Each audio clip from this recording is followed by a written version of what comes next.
एक सफल, सुखी और अच्छा जीवन कौन नहीं जीना चाहता। इस दिशा में ह्यूमन साइकोलॉजी के ऊपर लगभग 100 से अधिक प्रयोग करने के बाद मैंने 2 किताबें लिखी, success and you and journey from mediocrity to excellence. इन किताबों को लिखने के दौरान मैंने कई सारे प्रयोग अपने आसपास के लोगों पर बिना किसी अग्रिम सूचना के किए, ताकि मैं आप लोगों के लिए पक्षपात रहित कमेंट्स, पक्षपात रहित लोगों की सोच को आपके समक्ष रख सकूं। इसके लिए मैं उन तमाम लोगों का आभारी हूं जिन लोगों ने जाने अनजाने में मेरा इस 2 लिटरेचर्स को लिखने में साथ दिया। चलिए शुरू करता हूं कुछ एक बातों के बारे में बताने के लिए जो मैंने इस दौरान सीखी। पहली बात, समस्याओं का कभी विस्तार ना करें। अगर आपके जीवन में समस्याएं हैं तो उन समस्याओं का हल ढूंढने की कोशिश करें, ना कि उसको पब्लिकली लोगों के बीच बताकर उसका ढिंढोरा पीटें। होता यह है कि जब आप अपनी समस्याओं का ढिंढोरा पीटते हैं तो कहीं ना कहीं आपको हल देने वाले लोग बहुत कम मिलते हैं और कहीं ना कहीं आप उनके हंसी का पात्र बन जाते हैं। दूसरी बात, कोई भी काम करें तो धीरज को अपना दोस्त बना लें। धीरज यानी आपका पेशेंस। कोई भी काम जल्दबाजी में ना करें, बड़े धीरज से, बड़े सोच विचार के साथ हर पहलू को सोच करके करें। और जब आप काम को करने के लिए पूरी तरह तैयार हो जाएं तो कोई भी शक्ति, कोई भी नकारात्मक ऊर्जा आपको उस काम को करने से रोक ना सके। दोस्तों, मैं कहता हूं कि इच्छा प्लस स्थिरता, इच्छा में जब आप स्थिरता का मेल करते हैं तो वो संकल्प का रूप ले लेती है, और जब आप इस संकल्प में परिश्रम का गुण मिलाते हैं तो ये सिद्धि में परिवर्तित होती है। तीसरी बात, जीवन में अनरियलिस्टिक हवाई ख्वाब ना देखें। ख्वाब देखना बहुत अच्छी बात है। ख्वाब वो नहीं है जो आपको नींद में आते हैं, ख्वाब वो हैं जो आपको सोने नहीं देते, वो हैं आपके ख्वाब। चौथी बात, बिना कमाया धन कभी इस्तेमाल ना करें। दोस्तों, मैंने अपने आसपास के माहौल में मैं देखता हूं और देख रहा हूं कि जो लोग बिना अर्जित, खुद की मेहनत के बिना अर्जित किया हुआ धन पाने की इच्छा रखते हैं या रख रहे हैं, उनको इसके नकारात्मक प्रभाव अवश्य भावी झेलने पड़ेंगे। इतिहास भी इसका गवाह है। पांचवी बात, अपनी जरूरत को सीमित रखें। अगर आज मेरा आने जाने का साधन एक सामान्य गाड़ी से, जिसमें मैं कंफर्टेबल प्रूफ फील करता हूं, उससे अगर पूरा हो रहा है तो ऐसी कोई आवश्यकता नहीं है कि मैं BMW परचेज करूं, जो कि मैं अफोर्ड कर सकता हूं। वॉरेन बफे स्टॉक मार्केट के किंग माने जाते हैं, लेकिन वो आज भी अपने उसी पुराने फ्लैट में रहते हैं जिसमें वो सदियों पहले रहा करते थे, जब वो पैसों की तंगी झेल रहे थे। वो कहते हैं कि मैं अपनी जरूरतों को जानता हूं और समझता हूं, इसलिए अपनी जरूरतों को सीमित रखें। दोस्तों, ये मानकर चलें कि इस संसार में अगर आप आए हैं तो आपको समस्याओं को झेलना होगा, क्योंकि life in straight line is a dead life. अगर जीवन है तो आपको समस्याओं को झेलना ही पड़ेगा।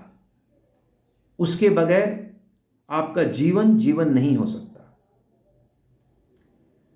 जीवन में कभी भी गैर जरूरी चीजें मत खरीदिए। यह मेरा पर्सनल एक्सपीरियंस है।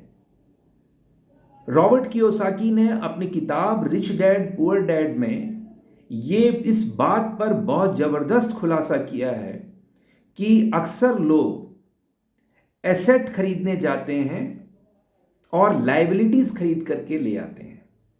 उनको ये पता ही नहीं होता कि वो एसेट के बेस में लाइबिलिटी खरीद रहे हैं। जो मैंने कार का एग्जाम्पल दिया आपको, अगर मैं एक बड़ी कार खरीद लेता हूं, BMW खरीद लेता हूं, मर्सिडीज S क्लास खरीद लेता हूं, तो मेरी खर्चे भी उसको मेंटेन करने के लिए उसी हिसाब से हो जाते हैं, जबकि वही चीज मैं एक मध्यम श्रेणी की कार के जरिए भी वही सुख प्राप्त कर सकता हूं। सो जीवन में कभी भी गैर जरूरी चीजें मत खरीदिए। वॉरेन बफे कहते हैं कि अगर आपने गैर जरूरी चीजें खरीदी तो आने वाले वक्त में आपको वो चीजें डेफिनेटली बेचनी पड़ेंगी, वो आपके साथ नहीं रहेंगी। दोस्तों, दिखावा समस्या पैदा करता है। सो जीवन में दिखावे से बचें। लोगों की कभी भी रीस ना करें। मेरे पड़ोसी के पास एक बड़ा घर है, उसके पास एक बड़ा बंगला है, उसके पास एक बड़ी गाड़ी है। आप वही काम करें जो आपकी पॉकेट अलाउ करती है, क्योंकि जब आप रीस में कोई काम करते हैं तो आप अपनी चादर के बाहर निकल करके काम करते हैं, जो आपके लिए रिस्की हो सकता है। दोस्तों, सादगी एक ऐसी चीज है जिसको कोई नहीं हरा सकता। अभी कुछ दिन पहले की बात है, एक व्यक्ति जिसने मुझसे ये शेयर किया कि जैसे ही आपके माता पिता हमारे पास आते हैं, उनके अंदर इतनी सादगी है कि हम उनके समक्ष नतमस्तक हो जाते हैं। सो सादगी को कोई भी नहीं हरा सकता। आपके जीवन में अगर समस्या आती है तो समस्या का समाधान भी होगा, लेकिन उस समस्या के समाधान के लिए आपको चाहिए शांत दिमाग। इसलिए आपको किसी शांत जगह पर जाकर के उस समस्या के बारे में सोचना है कि उसका हल क्या हो सकता है, उसका बेहतरीन हल क्या हो सकता है। कई लोगों को मैंने देखा है कि वो काम को समस्या समझने लगते हैं, और होता ये है कि फिर वो काम सच में उनके लिए एक समस्या बन जाता है। इसलिए जब आप काम या करते हैं तो उस काम को खुशी से और मन लगा कर कीजिए। जीवन में हमेशा पॉजिटिव रहने का प्रयास करिए। मैंने ह्यूमन साइकोलॉजी के ऊपर सैकड़ों एक्सपेरिमेंट किए इन बुक्स के लिखने के दौरान, जिसके जरिए मेरे रिलेशनशिप्स उन लोगों के साथ प्रभावित भी हुए।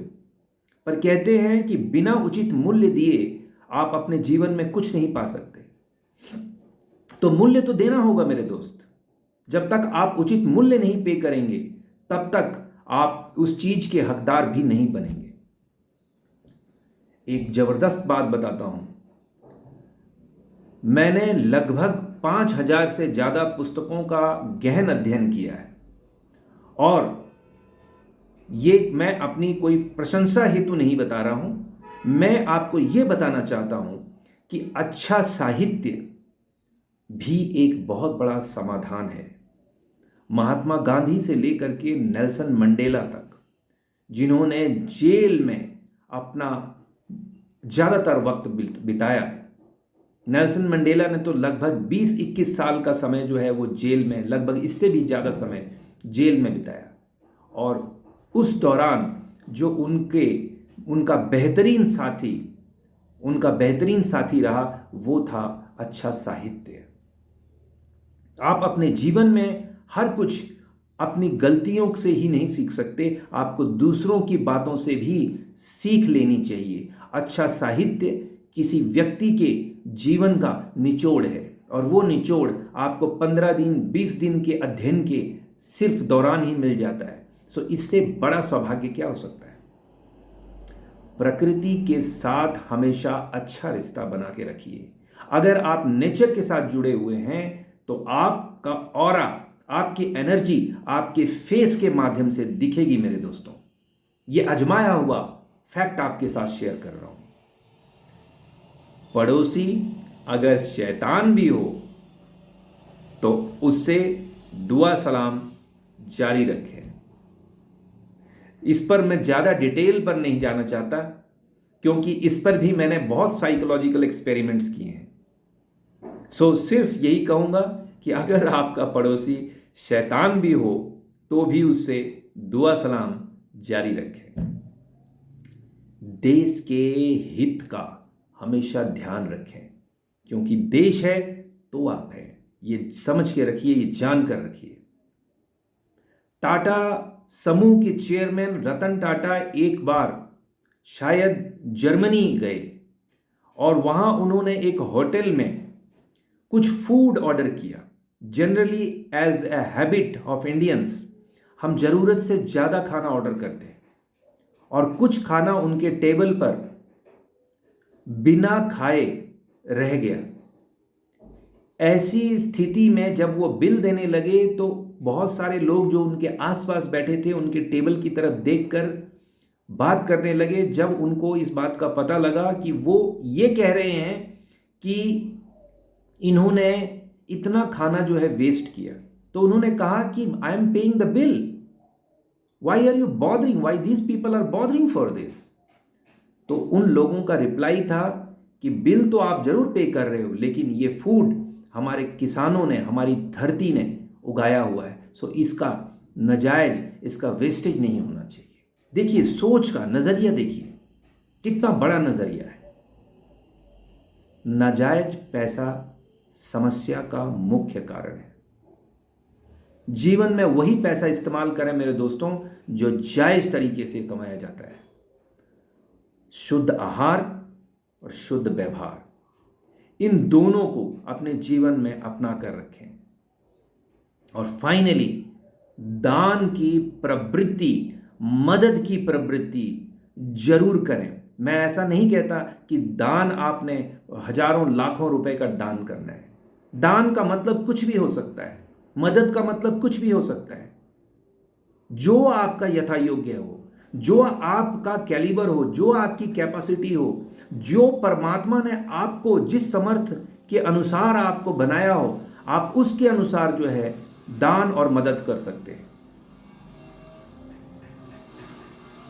अब्दुल कलाम जो हमारे प्रेसिडेंट रहे हैं, उन्होंने एक वाकया अपनी बुक में शेयर किया हुआ था, उनकी बुक में शेयर किया हुआ था। वो ये था कि उनके पिता बहुत गरीब थे और वो भगवान शिव को जल चढ़ाने जब सुबह जाया करते थे तो वो लोटा जो है जिससे वो जल चढ़ाया करते थे, वो लोटा वो वहाँ रख देते थे ताकि लोग जो है जो बिना लोटे के आए हैं वो उसमें जल डाल करके उस जल के उस लोटे के जरिए जो है शिवलिंग पर जल दें। देखिए मदद करने, एक अगर आप मदद करने की टेंडेंसी रखते हैं तो आपकी छोटी से छोटी चीज भी किसी के लिए मददगार साबित हो सकती है। हो सकता है छोटा मुंह बड़ी बात की हो, लेकिन मैंने कोशिश की है कि मैंने इन पुस्तकों को लिखने के दौरान जो भी साइकोलॉजिकल एक्सपेरिमेंट्स किए हैं अपने आसपास के लोगों पर, जिनका मैं तहे दिल से बहुत बहुत आभारी हूँ, बहुत बहुत धन्यवाद प्रकट करता हूँ। सो आशा करता हूँ कि ये छोटा सा वीडियो आप लोगों के लिए हेल्पफुल रहेगा। So thank you so much and bye bye, take very good care of yourself. Thank you.